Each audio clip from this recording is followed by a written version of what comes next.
Firstly, I'd like to say my hoodie look has nothing to do with any kind of fashion statement whatsoever. It has to do with my hair being long and being caught in the headphones that I'm wearing.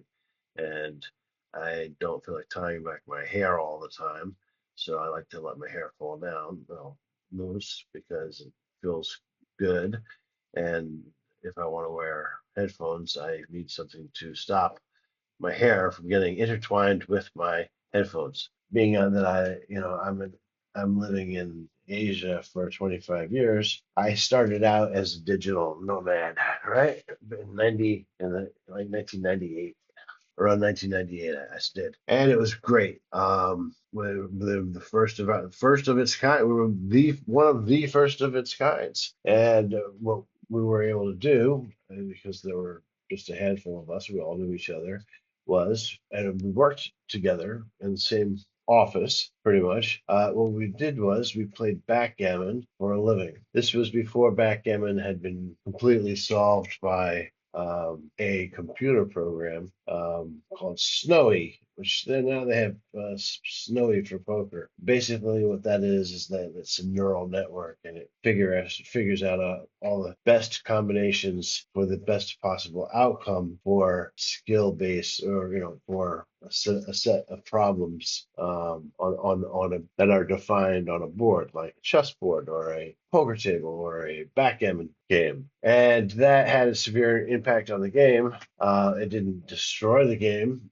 at first, and it was not the best AI, artificial intelligence, or neural network program that had yet to be unleashed upon the world. Now, fortunately for me and for many other backgammon players who were serious about learning how to play backgammon, we had the access because we bought it. We paid the fee, $150 or whatever it was, for Snowy, or its predecessor called Jellyfish, and we would learn from it. We would play the against the neural network, and then it would tell us what it thought were the best moves, and give an analysis in terms of theoretical values per play.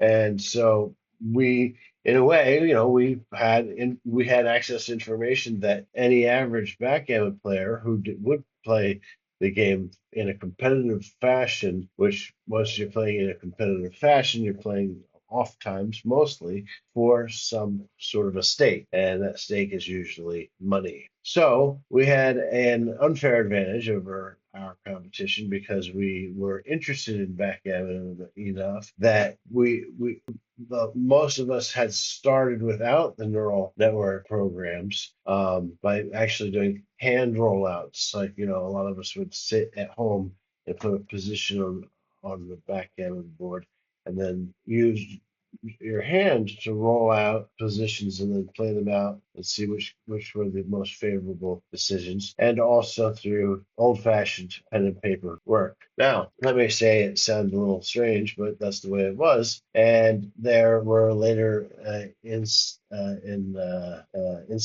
where other neural networks were built, and finally they came upon what supposedly the most powerful one, which is called Extreme Gammon. The first version was Extreme Gammon, and then the second version was Extreme Gammon 2, right? So and it was made wonderfully so that it was the interface was very user-friendly interface, and you could roll out positions, find out the answer to positions that would take either days or hours or longer within a matter of moments. And so this program was good in that way, but it was also bad in another way. Another way was that there were people out there who would start to use these neural networks and these programs to help them gain an unfair advantage over other human opponents. So what they would do was they would either have two computers sitting next to each other, and they would enter the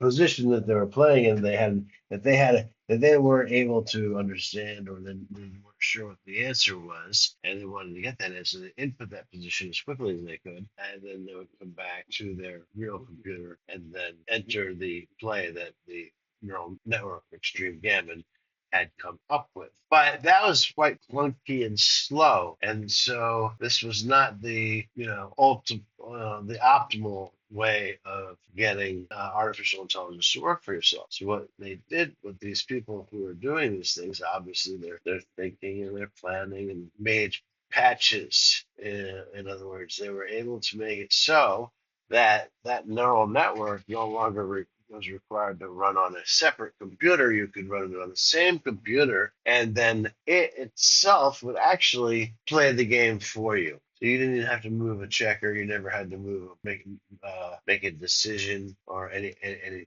All the decisions are made for you, and therefore you had now had the perfect player. And all it would do, and it didn't get tired. Humans get tired. I used to play. When I played online for a living, I never used artificial intelligence to give myself an advantage to play. The only thing except I'll retract that. I would use it to analyze my games that I had played already and try to learn from my mistakes. That is what I would do. Other than that, no, I would play with it maybe, try to learn from it, but I would never use it actively as a like sort of what they call now in poker real time assistance, right? Never did, never ever. I didn't need to. I mean, I was like, the caliber of my opponents was generally such that this was just I didn't even, I probably wouldn't even need to look at or study with neural networks ever because I'd studied from the mid 80s to the until the present day. So I didn't need a neural network to help me. In fact, neural networks in the end put me out of a job because I had studied all my life to become one of the best backgammon players in the world. At one point, I was considered to be in the top 50 in the world in backgammon. That's a very large field to play. 50 names is a lot to come up with. Now there are better ways of coming up with those names, and they can put them in the top five, the top one, 5, 10, 25, 50, 100, top 1,000 players or whatever, because they have so much more access to machine learning information. Anyway, it was a big detriment to me. I saw for me it came around 2007 when I found out there were teams of people throughout like different regions of the world that were using real-time interface backgammon machines and creating hundreds of accounts and basically taking all the money out of the game. There was no more money to be made. Money was very difficult to be made. And you would have to, in order to be able to be profitable in online backgammon, you would have had to have gone to you would have had to travel to many different countries, many different tournaments, met people and stuff like that, and then in turn trust them to play their game on the up and up, right?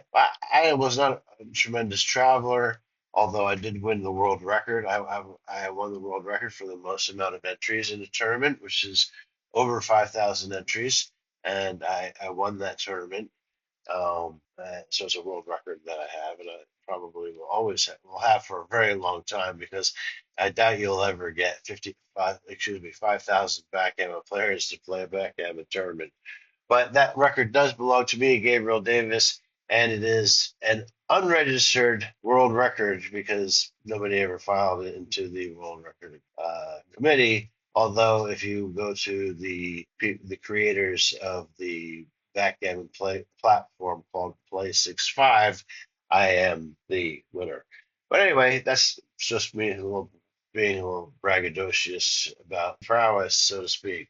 Although, anyway, as a human, I did have my ups and downs with playing and lifestyle choices and stuff like that, which did cause me problems throughout life. And that's a thing that happens to everybody. Not doesn't happen to everybody, but it happens to a lot of people. Anyway, that being said, so the nail in the coffin for playing backgammon online for a living was actually there were actually two nails. One was this AI that was now being patched into the uh, sites that were available to play backgammon for a living. They had a lot of them on Gammon, Empire, Prime Gammon, Play 65, Games Grid, the godfather of online backgammon, built by Kenny Arnold, a fantastic site, wonderful, the best site ever built, in my opinion.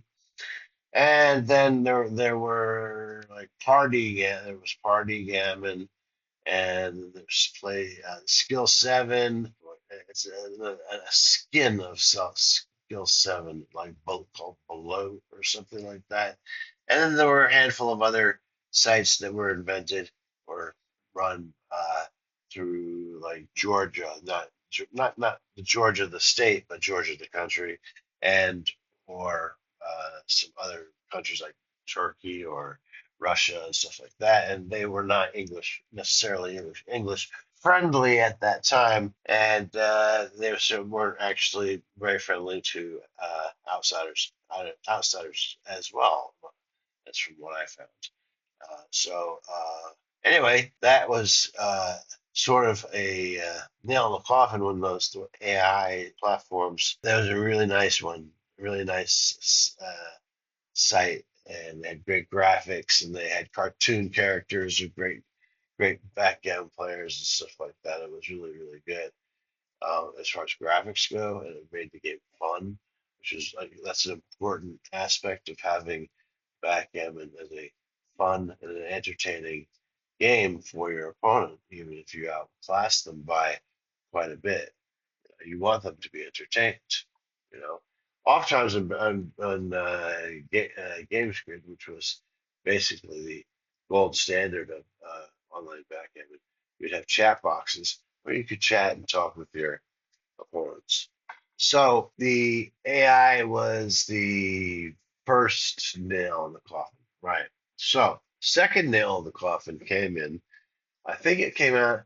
I think it was actually signed in 2003 by George Bush, and it's called the Unlawful Internet UIGEA, Unlawful Internet Gaming Exclusion Act, and that wasn't really geared at backgammon players, but the effect it had on backgammon sites was tremendous. Number one, all gambling sites that were living in the gray area of online gaming within the United States were served with cease and desist orders. And a cease and desist order sounds exactly what it is.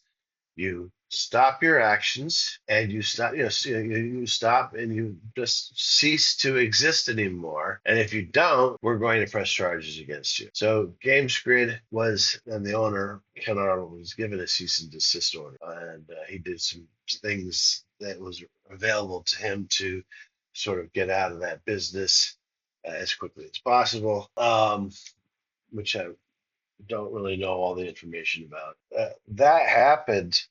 We, my friends and I, fellow backgammon players, had lost access to Games Grid, lost access to some other sites. There were some sites that did continue on until about 2007, and those were like the German sites, which were Skill 7, the Israeli run site Play 65, which was fantastic. Although the fees to play, that was another enemy of the professional players. The fees were astronomical fees to play, and its skins quickly disappeared, which were Gammon Empire and Prime Backgammon, and basically they all folded all overnight. Overnight, they just ceased to be, and that happened around 2007. And yeah, man, it was time. Life AI and laws because of AI. Because what happened is that George Bush signed the UIGEA bill because it was a package that was put together by the Nevada State Gaming Authority, so that people would have to gamble on their online sites and their states, right? So they could have further control. They could have control over the markets, right? So that for a long time, for many years, there were nobody had any control over the market. As long as you could, build a site, get it up there, have the servers and stuff like that, you're good to go. Anyway, they didn't want that anymore, and I can understand why. They want control. They had big business in Las Vegas. They had big business elsewhere, other places. So their lobbyists went in and they got the law passed. And that was sort of the death knell for being a professional backgammon player online. Although there are people who have been in the upper echelons of the game who hung on for dear life, and they did create a community outside of which I am not a member of the community these days. I decided that and I actively decided I wanted to do different things in life. Backgammon, as I said, I was ranked in the top 50 of the world. I could find backgammon games and make money, and it probably cost myself a lot of money by making an active decision not to play backgammon anymore, but partially done out of ethical reasons, and partially done because I wanted to do something else with my life. I was tired of playing millions of games of backgammon. Even if I had become the world champion, three times over or whatever. I mean, and they have people who have become world champions. They decide. In fact, I can even name as a Norwegian backgammon player who I think his name is Tobias Hellwig, who just doesn't play anymore really. I'm not sure if that's exactly the same. There are others, people who reach the pinnacle of their career. And I never won the world championship of the time. I never even played. It was held in Monte Carlo. I never went and played, but I do have the world record, or a world record of the winning the largest player pool backgammon. And to me, that is a world championship in its own. And I don't think it'll ever, well, you never say never, but at least it won't be broken for a long time. And I am the have it in my name, so I feel that emotional satisfaction and gratification of actually having it. But back to AI and back to laws and stuff like that. So by 2007, everything was pretty much shut down. AI had solved backgammon. Backgammon is officially a solved game. Now, the thing is that when they came out and said in 2007 and 2008 and around that era, that time, they publicly came out and said that backgammon was solved. But backgammon had been solved as far as like the being a better player than humans since the early 90s, where they had databases, were running on databases. They were able to bear off equities, and they were roll out positions and stuff like that. So the actual information had been around for over a decade before it became popularly known that it was out there. And I reason to say that that's the same thing that happens with poker, chess. Well, chess, the cat's out of the bag already. They have stockfish, and they have something that's stronger than stockfish. I don't know what it is, and then it's not. Its name is not Magnus Carlsen, although it might as well be made because he's like the one who got the last human being that has a chance, I suppose.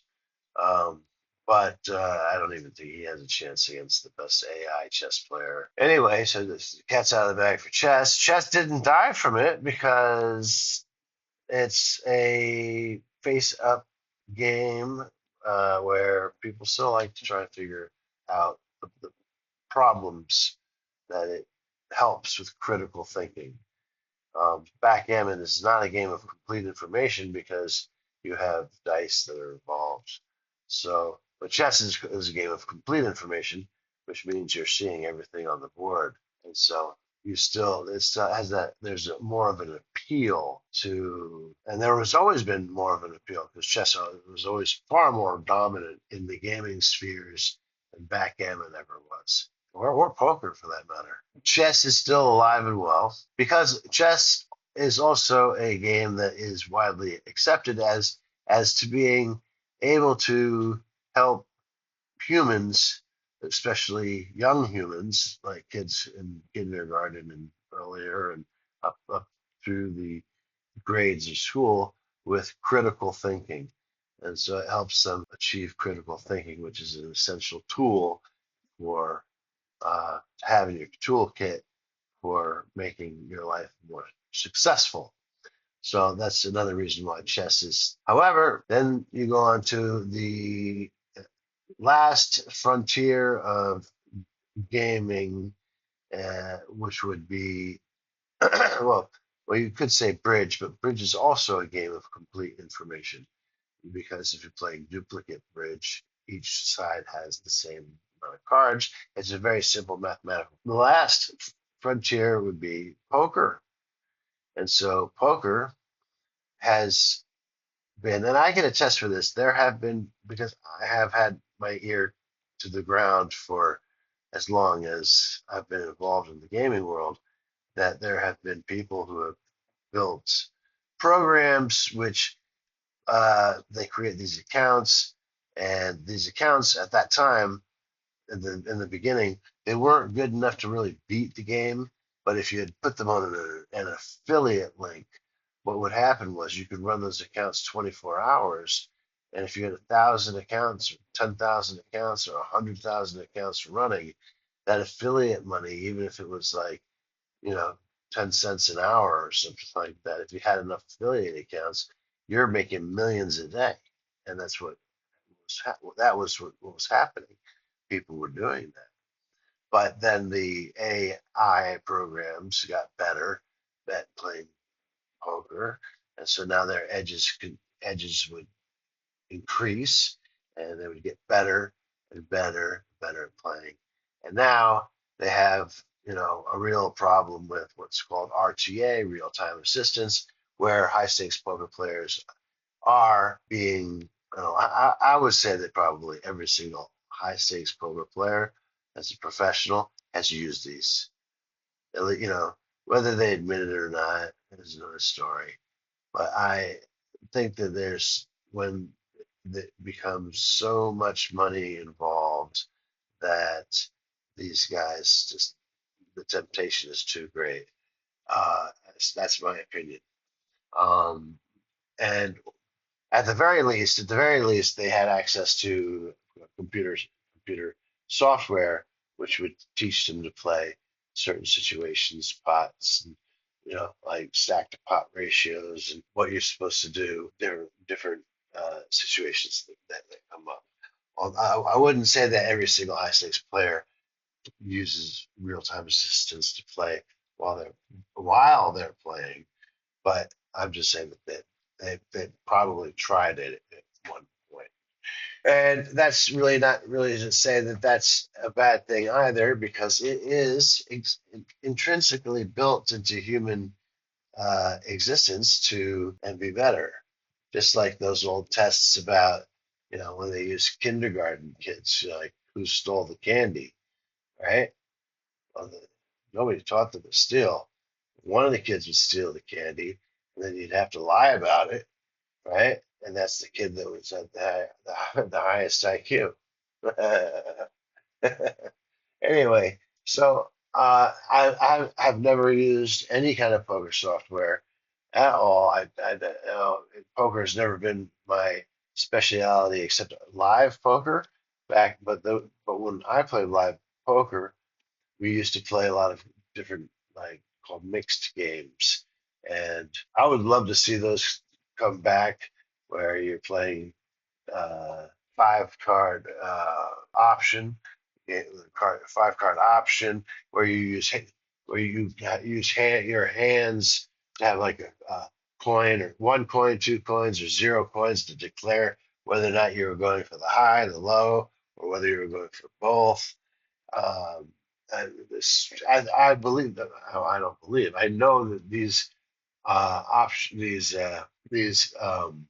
side games that we played have so many more variables that it would be harder for them to write a program. I'm sure eventually they could write the program. Maybe it wouldn't even take that long to be able to solve that, just like poker uh, has been solved online.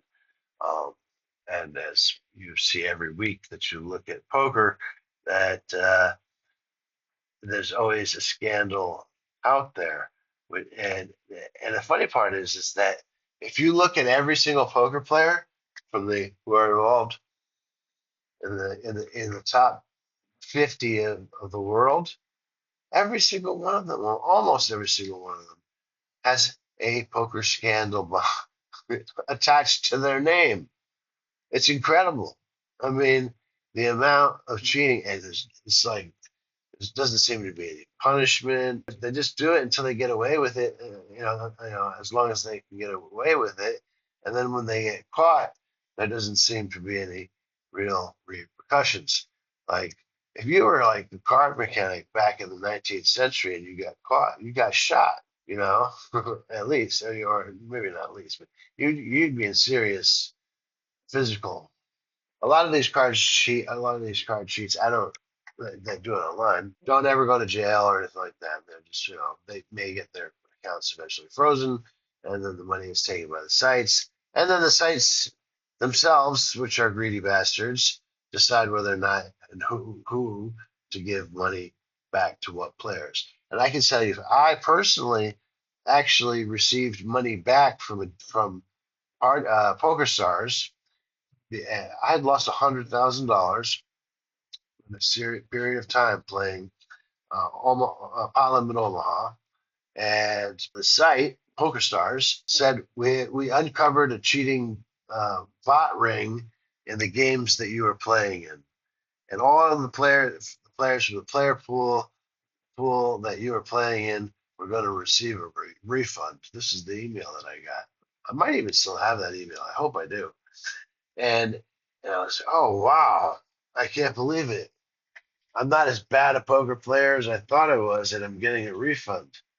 Wow, this is amazing. So about a week later, I get a deposit put into my PokerStar account, and along with an email. And after our investigations and stuff like that, we have decided to give you $26 back from the cheating ring that it had infiltrated your stakes, the stakes of the game, the pot limit games this year. Well, I had lost $100,000. I mean, it's $26 back to me was obviously an insult, and clearly not. No one offered to prove why it was $26 they're giving me back.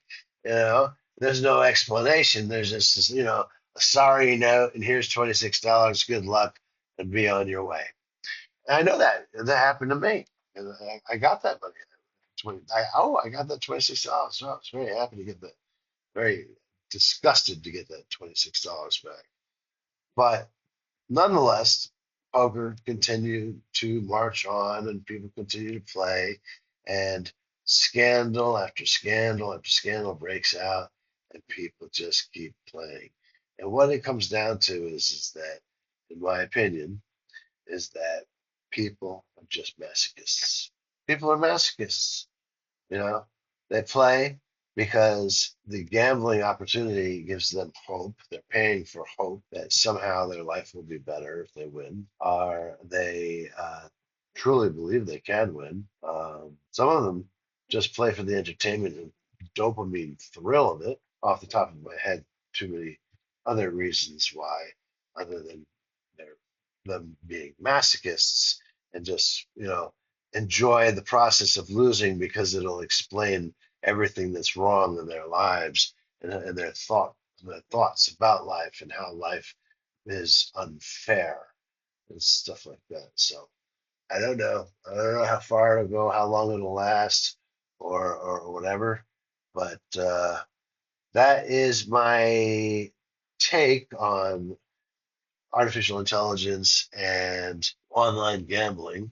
And um, I'll just leave you with the last statement is that whenever money is involved, people are prone to doing some of the strangest, most dangerous things. I know this to have to be a fact because I have been present when people have been made outrageous, horrific, immoral, unethical queries or requests for certain people to do certain things for an amount of money. And I know this to be true. If you look at all the top names in poker, you will find like what is that quote by Voltaire? Voltaire says he said, I'll paraphrase it. He says that if you see a room full of look behind the curtain, for sure you'll find a crime. Anyway, that's what my take on it is. And if you can name any of the top 10 poker players in the world who have not had a poker scandal attached to their name, kudos to you because um, with the exception of Doug Polk and Daniel Cates, I